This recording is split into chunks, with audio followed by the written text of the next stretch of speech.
Tak už.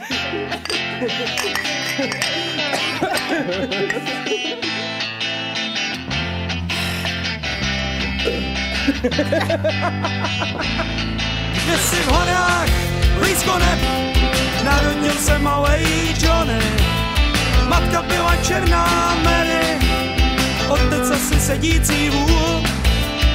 Už mu bylo skoro 30, líkl si tašku na patrony.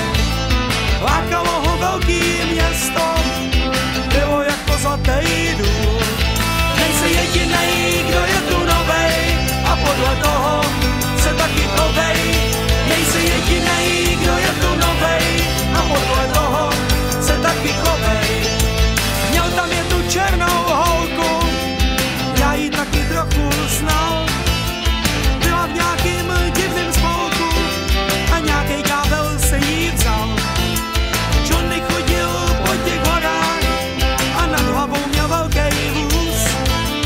Pak si jednou dole počkal na velký žlutý autobus. Nejsi jedinej, kdo je tu novej, a podle toho se taky chovej. Nejsi jedinej, kdo je tu novej, a podle toho se taky chovej. Nebe bylo náhle zlatý, sírou zaboněl vzduch. Nevrátí se do té chaty, přivítal ho městský ruch. Muzika tam byla krásná, každej zpíval go, go, go. Rána byly všecky kalný a šli rychle za sebou. Nejsi jedinej, kdo je tu novej, a podle toho se taky chovej. Nejsi jedinej, kdo je tu novej, a podle toho se taky chovej.